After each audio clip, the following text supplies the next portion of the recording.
Welcome back to another video by Black Swan Financial, and today we're talking about the December 2020 stimulus package.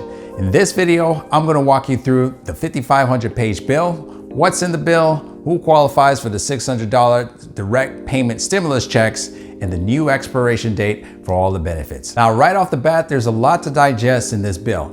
So to make sure you get the most out of this video, I've included some hyperlinks down below in the description. So feel free to scroll down, click those hyperlinks, and go directly to the section that you're most interested in. But of course, if you want to help out the channel, be sure to go back and watch the entire video. It really goes a long way to supporting the channel. And with that said, let's get on with the video.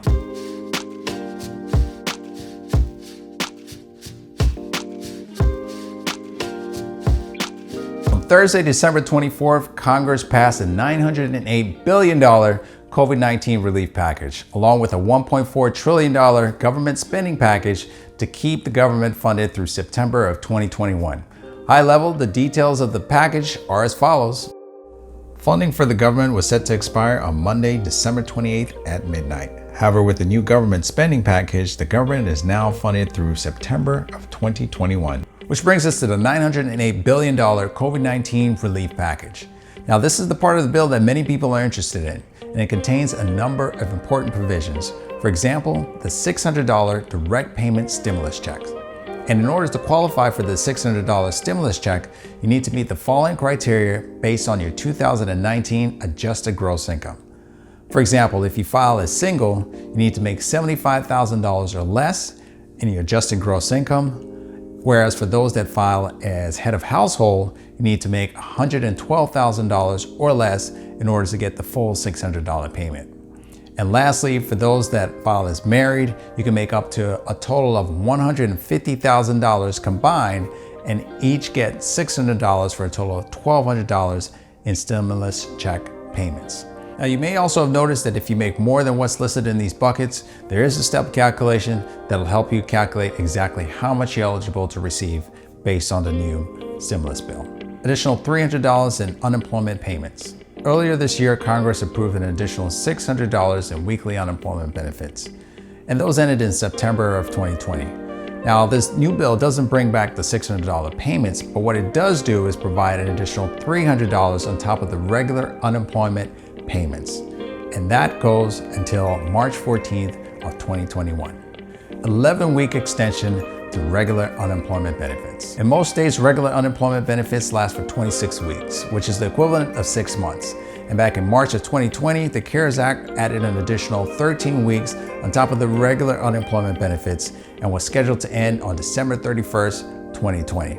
With the new bill that was just passed, it adds an additional 11 weeks on top of the 13 weeks for a total of 24 weeks on top of the regular unemployment benefits that most states offer, which is 26 weeks. And that goes until April 5th of 2021. Current CDC moratorium on rental evictions ends on December 31st, 2020.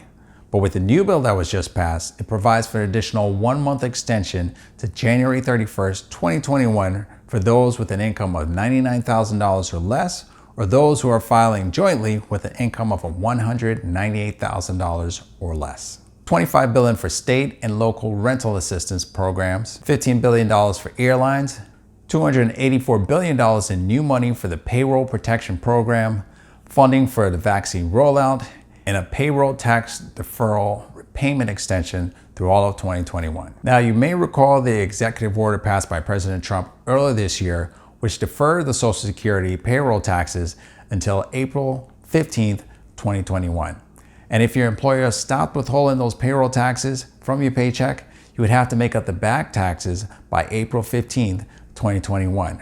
With the new bill that was just passed, now you have until the end of 2021 to make up the back taxes. Now, like I said, I know there's a lot packed into this bill, so drop us a comment below with any questions you may have, and we'll try to go ahead and answer those for you. So now that we've touched on what's in the bill, let's take a step back and look at what it really means.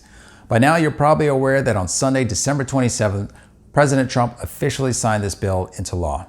One day after, millions of Americans officially lost their unemployment benefits, and many feared that he would actually veto this bill, veto it via a pocket veto. What's a pocket veto? Well, with any bill passed by Congress, the Constitution gives the president 10 days to review the bill. If after 10 days the president still hasn't signed the bill automatically goes into law. However, if the Congress adjourns during that 10-day period, then the bill does not go into law and it is considered dead. So if we look at this bill specifically, Congress delivered the bill to President Trump on December 24th, and if we count 10 days forward, not counting Sundays, that puts the deadline for the president to sign at midnight, January 5th. However, because the term of Congress ends at 11:59 and 59 seconds on January 3rd, the bill would have to be considered vetoed had the president not signed the bill. Oh, and if you're wondering whether the new Congress could just submit the bill to the new president, the answer is no. Officially, once the Congress ends on January 3rd, the new Congress that takes over would have to start over and resubmit a new bill to the new president for signing. Well, what about Congress just overruling the president's veto? Well, historically, only 4.3% of presidential vetoes have been overruled by Congress. And technically, President Trump had until January 5th to formally review the bill and decide whether he wanted to veto it or not. However, Congress was supposed to end on January 3rd. So technically, even if Congress wanted to overrule President Trump, they wouldn't have had a chance because their term would have expired before his 10-day period on January 5th. Regardless of your politics, not signing this bill would have been bad for the economy. In addition to that, it would have put the final nail in the coffin for millions of American households. To put things in perspective, as of the last weekly unemployment report, 9.2 million self-employed or gig workers would have lost unemployment benefits. In addition to that, 4.7 million who have already exhausted the regular or normal unemployment programs would have stood to lose their unemployment benefits, bringing the total to 14 million who would lose unemployment benefits had this bill not been signed. And if you put that in perspective, that's more than the entire population of the state of Illinois or the entire population of the state of Pennsylvania. In addition, roughly 40 million renters who are past due would stand to be evicted. And to put things into context, that's slightly more than the entire state of California. Even though President Trump officially signed this bill into law on December 27th, the last unemployment payments for the year have already gone out on December 26th, which means 14 million Americans will now lose at least 1 week of unemployment benefits until it can be restarted in 2021. So now that you know what's in the bill and who is impacted, here are some of the key dates that you need to keep in mind going forward.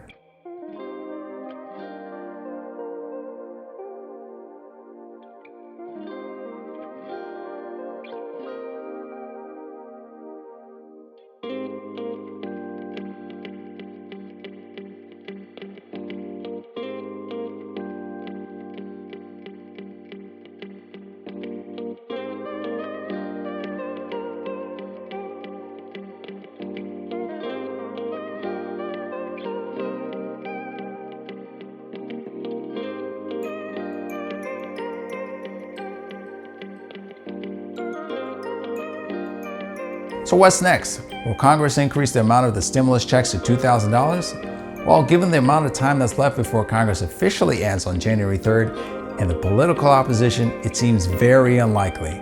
However, be sure to subscribe for all the latest stimulus updates. And if you found the information in this video helpful, go ahead and give us a like and share this video with those you think may find the information helpful. Until next time, we'll see you down below in the comments.